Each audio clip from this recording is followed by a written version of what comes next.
जय हिंद दोस्तों, मैं शुन कुमार आप सभी का स्वागत करता हूं यूटेक स्टडी पे।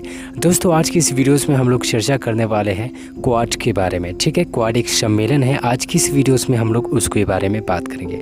हालांकि आप लोग को पता होगा कि इस समय रशिया और यूक्रेन में युद्ध चला है, जिसके तहत दोस्तों 3 ऐसे ऑर्गेनाइजेशन थे जो कि सर्वाधिक चर्चे में रहे थे। एक था सबसे इम्पोर्टेंट नाटो, फिर उसके बाद था क्वाड और तीसरा पे आता है यूएनओ, जिसे आप लोग संयुक्त राष्ट्र संघ के नाम से जानते हैं। मैं आपको एक चीज़ बता दूं कि नाटो और यूएनए को पहले से ही मैंने बाय डिफ़ॉल्ट वीडियोस बना रखी है। आप लोग चैनल के प्लेलिस्ट में जाकर उसे देख सकते हैं। आज की इस वीडियोस में हम लोग केवल बात करेंगे क्वाड कंट्री या क्वाड सम्मेलन के बारे में, क्वाड संगठन के बारे में कि क्वाड है क्या चीज़ और इसकी स्थापना क्यों की गई थी, इसका उद्देश्य क्या है, यह चर्चा में क्यों रहा और इसकी स्थापना किस पर्पस से की गई है। ठीक है, तो चलिए आज का सेशन शुरुआत करते हैं। यहाँ पे सबसे पहले हम लोग देख लेते हैं स्थापना, यानी क्वाड की स्थापना क्यों की गई थी, इसका मेन पर्पज क्या है या फिर इसकी स्थापना पहले हम लोग देख लेते हैं। यहाँ पे देखिए, यदि इसकी स्थापना की बात करें तो इसकी स्थापना 2007 में हुई थी 4 देशों की सहमति से। हालांकि आप लोग को पता होगा कि जो यूएनओ है, जिसे आप लोग संयुक्त राष्ट्र संघ के नाम से जानते हैं, जब इसकी स्थापना हुई थी 24 अक्टूबर 1945 को, तो उस समय उसके सदस्य देश 51 थे और वर्तमान में कितने हैं, 193 यूएनओ। लेकिन ठीक उसी प्रकार जब इसकी स्थापना हुई थी तो इसके 4 सदस्य देश थे। ठीक है, वो कौन कौन से थे, ऑस्ट्रेलिया, इंडिया, जापान और क्या था, यूनाइटेड स्टेट या फिर अमेरिका, आप लोग इसे कह सकते हैं, ये था। ठीक है, लेकिन वर्तमान में भी यही चारों है। ठीक है, जब स्थापना हुई थी इसकी, मूल जब स्थापना हुआ था तो उस समय भी 4 ही देश सदस्य थे और वर्तमान में भी इसके 4 सदस्य देश हैं, इतना आप लोग याद रखेगा। ठीक है, इन्हीं चारों को हम लोग क्वाड कंट्री के नाम से जानते हैं। और देखिए, इन्हीं के बीच एक एक्सरसाइज होती है जिसे हम लोग मालाबार एक्सरसाइज के नाम से जानते हैं। ठीक है, मालाबार एक्सरसाइज जो होती है दोस्तों इन्हीं 4 देशों में, ठीक है, ऑस्ट्रेलिया, इंडिया, जापान और यूनाइटेड स्टेट, यही मालाबार एक्सरसाइज करते हैं। जो कि मालाबार एक्सरसाइज कैसी है, एक नौसेना एक्सरसाइज है, एक नेवल एक्सरसाइज, जिसे हम लोग नेवी बोलते हैं ना, वही एक्सरसाइज है मालाबार एक्सरसाइज। किन देशों के बीच होती है, इन 4 देशों के बीच होती है, जिसे हम लोग क्वाड कंट्री के नाम से भी जानते हैं। ठीक है, इतना याद रखिएगा। इसकी स्थापना कब की गई थी, 2007 को। ठीक है, और इसका नामकरण क्वाड कैसे पड़ा, ठीक है, क्वाड किसने इनका नामकरण किया, इसका जो नामकरण किया था दोस्तों, आप लोग को पता होगा कि जो जापान के पूर्व प्रधानमंत्री थे शिंजो अबे, उन्होंने इसका नामकरण रखा था क्वाड। हालांकि क्वाड तो पहले से ही चर्चित था, 2004 से ही चर्चित था, लेकिन यह उतना खुला नहीं था, ये उतना उस समय प्रचलित नहीं था। लेकिन जब 2007 आया ना, तो 2007 में सुनामी के कारण इसका ज़्यादा जिक्र हुआ, तो जापान ने, शिंजो अबे थे जो जापान के, उन्होंने इसका नाम रख दिया क्वाड। ठीक है, क्वाड मतलब क्वाड्रिलेटरल सिक्योरिटी डायलॉग। आप लोग इसका फुल फॉर्म ज़रूर याद रखिएगा, क्योंकि फुल फॉर्म किसी भी एग्जाम्स के लिए बहुत ही इम्पोर्टेंट होता है कि इसका फुल फॉर्म क्या होता है, क्वाड्रिलेटरल सिक्योरिटी डायलॉग, इतना याद रखिएगा। ठीक है, स्थापना तो हो गई, लेकिन यदि इसके उद्देश्य की बात करें कि इसका उद्देश्य क्या है, क्वाड की स्थापना तो की गई 2007 में 4 देशों की सहमति से, लेकिन इसका उद्देश्य क्या था, उद्देश्य इसका मेन क्या था, तो इसका उद्देश्य था ये दोस्तों, इसके उद्देश्य की बात करें तो उसका उद्देश्य ये था कि जो इंडो पैसिफिक एरिया आती है उसमें शांति और विकास को कायम करना। ठीक है, अब इसको यदि आप लोग टूटी फूटी भाषा में समझें तो ये जो एरिया होती है, देखिए यहाँ पे देखिए, ये इंडिया है। ठीक है, ये इंडिया है, ये जो छोटा सा मैप है ये जापान का है। ठीक है, इंडिया का है और ये जापान का है। ये क्या है, अमेरिका, अमेरिका का ही अलास्का अमेरिका के अंतर्गत आता है, ये अमेरिका है। और ये क्या है, ऑस्ट्रेलिया है। तो इसको यदि क्वाड्रिलेटरल मतलब क्या आता है, चतुष्कोणीय, यदि इसको आप लोग यहाँ से इस तरह और इस तरह इस तरह करेंगे तो आपको पता होगा कि चतुष्कोण बन रहा है। तो इसी को क्वाड्रिलेटरल, और इन्हीं के अंतर ये जो एरिया आती है इसको इंडो पैसिफिक एरिया के नाम से जाना जाता है। तो इसके अंतर्गत जितने भी देश आते हैं, कोई भी चीज़ यदि प्रॉब्लम हो जाती है, ठीक है, चाहे सामाजिक, चाहे आर्थिक, चाहे मनोवैज्ञानिक या फिर कोई भी आपदा संबंधित क्यों ना हो, चाहे सुनामी हो, चाहे भूकंप हो, चाहे कोरोना महामारी हो, चाहे सैन्य संबंधित आपदा, कोई भी चीज़ आ जाए, तो ये चारों देश मिलकर क्या करेंगे, के उसको हैंडल करेंगे, ठीक है। हालांकि आप लोग को पता होगा कि इस समय जो कोरोना टाइम था, तो कोरोना टाइम में इन देशों ने ज़्यादा उसमें क्या किया था, हेल्प किया था, ठीक है। ये चर्चा में रहा था। तो इतना याद रखिएगा कि ये जो एरिया आती है ना, इस एरिया में यदि कोई भी प्रॉब्लम आ जाती है, इसे ही इंडो पैसिफिक एरिया हम लोग बोलते हैं, और इसके अंतर्गत कोई प्रॉब्लम आती है तो ये चारों देश मिलकर क्या करेंगे, चारों देश मिलकर क्या करेंगे, उसका सामना करेंगे, ठीक। अब देखिए दोस्तों, एक चीज़ मैं आपको और बता दूं कि ये जो एरिया आती है, इतना याद रखिएगा, ये जो चतुष्कोणीय एरिया आती है जापान से लेकर ये वाली, ठीक है, इसके अंदर ये जो चाइना है, चाइना क्या करता है, इसका जो क्वाड कंट्री है, इस समय क्वाड कंट्री का जो मुख्य फोकस है वो फोकस चाइना पे भी है। चाइना पे इसलिए क्योंकि ये जो एरिया आती है ना, इंडो पैसिफिक एरिया,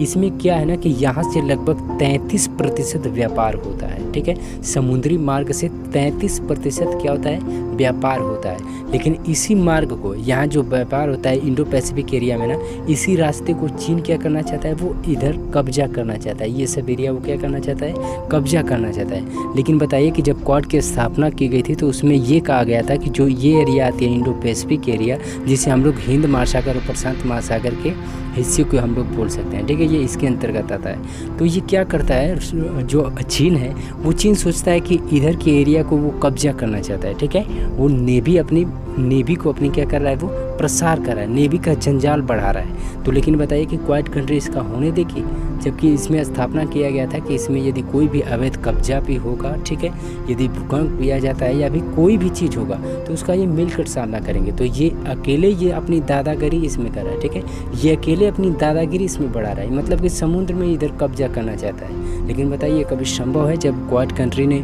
ये डिसीजन लिया है कि कोई भी यदि इसमें होता है कार्यवाही तो ये लोग तुरंत एक्शन लेंगे।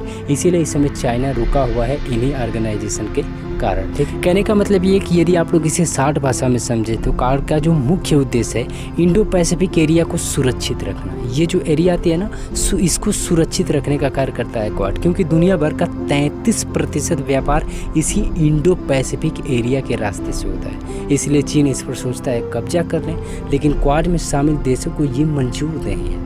इसलिए ये चारों देश मिलकर चीन की क्या करते हैं, मुकाबला करते हैं, ठीक है, मुकाबला करने की तैयारी करते हैं। इसीलिए इस समय चाइना इस समय रुका भी है। हालांकि ये जो दोस्तों ये जो क्वाड संगठन है ना, ये अस्थाई नहीं है, ये कभी टूट भी सकता है। हालांकि यदि रूस चाहेगा, ऑस्ट्रेलिया चाहेगा तो ऑस्ट्रेलिया हट भी सकता है, जापान भी हट सकता है, इसीलिए यह अस्थाई नहीं संगठन है। लेकिन सोचिए कि इसीलिए इस समय चाइना रुका भी है, वो इस समय ये चारों देश इस समय मिले हुए हैं इस समय संगठन में, इसीलिए चाइना इस समय रुका हुआ है। तो इतना ये याद रखेगा कि इसकी शांति, इसके क्षेत्र में क्या करना है, शांति और विकास को कायम रखना इसका उद्देश्य है, इसका क्वाड का, ठीक है। तो इसीलिए ये चर्चा में रहा था। चर्चा में क्यों रहा था, क्योंकि क्वाड की जो सम्मेलन हुआ था ना 2022 फरवरी 2022 में, क्वाड का जो वर्चुअली समिट हुआ 2022 में हुआ है, तो उसमें ये कहा गया था, जो बाइडन जो थे अमेरिका के, आप लोग को पता होगा कि जो बाइडन अमेरिका के इस समय क्या हैं, राष्ट्रपति हैं, तो उन्होंने ही भारत को ये रखा, भारत की तरफ से समिट हुआ था। समिट में 4 लोगों ने भाग लिया था, अमेरिका लिया था, ठीक है, यही क्वाड कंट्री ही भाग लेती हैं। तो चारों लोगों ने जब भाग लिया था तो उस समय नरेंद्र मोदी ने, भारत की तरफ से नरेंद्र मोदी ने क्या किया था, हिस्सा लिया था। तो जो अमेरिका के राष्ट्रपति हैं जो बाइडन, उन्होंने भारत को ये रखा था कि आप रूस की तरफ से हैं कि यूक्रेन की तरफ से। हालांकि उन्होंने पक्ष में पूछा था कि आप किसके पक्ष में होना चाहते हैं। तो भारत, हालांकि आप जानते हैं कि क्वाड कंट्री, इसका मेन उद्देश्य क्या है, मैंने आपको बताया कि इसका मेन उद्देश्य ये होता है कि इसके एरिया में जितने भी क्षेत्र आते हैं उसमें शांति को बनाए रखना, शांति और विकास को कायम रखना, इसका काम होता है क्वाड का। तो इसी के जवाब में नरेंद्र मोदी ने कहा था कि क्वाड में क्या, इसका उद्देश्य क्या होता है, पहले आप लोग ये जानिए।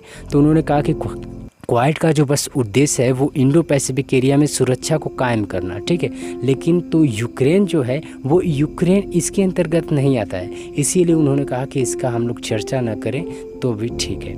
लेकिन उन्होंने ये रखा कि ये जो मसला है इसे हम लोग UNO यानी संयुक्त राष्ट्र संघ में बात करें तो ठीक रहेगा, ठीक है। तो मुझे उम्मीद है कि इसका उद्देश्य आप लोग समझ गए होंगे। उद्देश्य बस ये आप लोग याद रखिएगा कि इतनी जो एरिया आती है ना, इसमें शांति को स्थापित करना, अर्थात शांति और विकास को कायम रखना, इसका मेन कार्य होता है क्वाड्रिलेटर आई मीन क्वाड का, ठीक है, इतना याद रखिएगा। चर्चा में क्यों रहा, चर्चा में मैंने आपको बता ही दिया कि जो बाइडेन थे उन्होंने, हालांकि जब सबमिट हुई तो मेन फोकस इनका यही था जो बाइडेन का, कि भारत किसके तरफ से। हालांकि आपको पता होगा कि दोस्तों जो भारत है ना, ये दुनिया में सबसे तेज़ी से उभरता हुआ एक देश बना है। अर्थव्यवस्था के मायने में यह सबसे तेज़ी से उभरता हुआ देश बना है। तो इसके पक्ष लेना चाहते थे कि भारत किसके तरफ से है। तो भारत, हालांकि आप जानते हैं कि भारत किसी के तरफ पक्ष से नहीं होना चाहता था। भारत एक गुट निरपेक्ष देश है। गुट निरपेक्ष उसे बोला जाता है जो किसी भी गुट में शामिल ना हो, अर्थात न कि रूस की ओर से शामिल हुआ था, न ही अमेरिका की तरफ। यदि भारत रूस से शामिल होता है तो अमेरिका से हानि होगी उसे, यदि अमेरिका में शामिल होता है तो रूस से हानि होगी। इसीलिए यह दोनों से शामिल है। हालांकि भारत दोनों तरफ से व्यवहार अपना बनाना चाहता है, इसीलिए भारत ने किसी में भी शामिल नहीं हुआ, इतना याद रखेगा। चर्चा में इसीलिए यह था। अब इसके सदस्य देश की बात करें तो मैंने सदस्य देश आपको पहले ही बता दिया। इंपॉर्टेंट है सदस्य देश, आप लोग याद रखिएगा, क्योंकि जब स्थापना होती है कोई भी ऑर्गेनाइजेशन की ना, तो उस समय मूल जो सदस्य देश कितने थे उतना पॉइंट ज़रूर याद रखिएगा कितने थे। यदि कम थे तो 4 ही थे, ठीक है, इसमें 4 ही थे तो 4 आप लोग याद रखिएगा, क्योंकि इन्हीं से संबंधित मालाबार एक्सरसाइज होती है दोस्तों, जो कि नेवी से संबंधित है और एग्ज़ाम्स का पार्ट वो बन चुका है कि मालाबार एक्सरसाइज किन देशों के बीच होती है, तो क्वाड कंट्री के बीच होती है। और क्वाड कंट्री कितनी होती हैं, तो 4 क्वाड कंट्री हैं। कौन कौन? ऑस्ट्रेलिया, इंडिया, जापान और यूनाइटेड स्टेट, इतना याद रखेगा। अब यहाँ पे बात करें प्रमुख बैठक की, इसकी बैठक कब हुई, ठीक है, कब होती है, इसके बारे में देखेंगे। चलिए यहाँ पे देखिए, यदि क्वाड की प्रमुख शिखर सम्मेलन की बात करें तो अमेरिका में देखिए देखो, ठीक है, 24 सितंबर, यहाँ पे हम लोग करेंट की बात करेंगे कि 24 सितंबर 2021 को, यानी 21 का जो शिखर सम्मेलन हुआ है क्वाड का ना, अमेरिका में हुआ है, ठीक है। अमेरिका के बाद 2022 में कहाँ होना था, जापान में होना था, लेकिन जापान का जो हुआ है ना, ये वर्चुअली हुआ है, ऑनलाइन डिजिटल तरीके से इसका क्या हुआ, शिखर सम्मेलन हुआ, ये वर्चुअली हुआ है। और जो अमेरिका में हुआ था, यहाँ पे आभासी सभी लोग गए थे मीटिंग में, ठीक है, सभी लोग गए थे, सभी देशों के। भारत की तरफ से आप लोग देख पा रहे होंगे, भारत की तरफ से नरेंद्र मोदी जी गए थे, ठीक है, अमेरिका की तरफ से जो बाइडेन थे, और ऑस्ट्रेलिया की तरफ से स्कॉट मॉरिसन थे, और प्रधानमंत्री जापान की तरफ से योशिहिदे सुगा थे, इतना याद रखेगा, ठीक है। 2023 में इसका कौन होस्ट करेगा, इंडिया करेगा, याद रखेगा, इंडिया होस्ट करने वाला है शिखर सम्मेलन क्वाड का। फिर 2024 में क्या होगा, ऑस्ट्रेलिया में। हालांकि ये दोस्तों जैसे नहीं होता है कि ब्रिक्स जो होता है, ब्रिक्स आप लोग को पता होगा, ब्रिक्स BRICS, बी से क्या होता है, ब्राज़ील, रसिया, इंडिया, चाइना और साउथ अफ्रीका। तो इन देशों में क्रमबद्ध होता है। यदि ब्राज़ील कर लेता है, ब्राज़ील के बाद रसिया करेगा, रसिया के बाद कौन करेगा, इंडिया करेगा, इंडिया के बाद चाइना करेगा, चाइना के बाद साउथ अफ्रीका करेगा, इसी तरह क्रमबद्ध होता रहता है। तो इसमें भी अब इसी तरह होने वाला है, क्योंकि ये क्लियर नहीं था, लेकिन 2022 में ये क्लियर कर दिया गया है, जापान ने क्लियर कर दिया है कि अब हम लोग क्या करेंगे कि डेली, यानी प्रतिवर्ष सब एक एक देश में होने वाला है इसका शिखर सम्मेलन। तो 2022 में जापान में हुआ है, ठीक है, जापान की तरफ से, हालांकि जापान ने इसको जापान होस्ट करने वाला था ऑनलाइन, लेकिन हुआ है, ठीक है, इतना याद रखिएगा कि ये डिजिटल तरीके से हुआ है, ये आभासी नहीं हुआ। आभासी में कहने का मतलब ये कि जाके नहीं किए शिखर सम्मेलन, ये ऑनलाइन तरीके से हुआ है 2022 का। 2023 का इंडिया में होगा, 2023 का जो होने वाला है शिखर सम्मेलन वो इंडिया में होगा, और 2024 का कहाँ होगा, ऑस्ट्रेलिया में, इतना याद रखेगा, ठीक है। तो मुझे उम्मीद है दोस्तों कि मैंने क्वाड के बारे में जितना भी बताया आप लोग समझ में आ गया। हालांकि जो क्वेश्चन ट्रेंड में रहते हैं ना, वहाँ से क्वेश्चन मोस्टली एग्जाम के पार्ट बनते हैं, तो अब इसे याद रख। तो मुझे उम्मीद है दोस्तों कि मैंने जितने भी बताया आपको समझ में आ गया होगा। चलिए अब हम मिलेंगे अगले वीडियोस में, तब तक के लिए जय हिंद दोस्तों।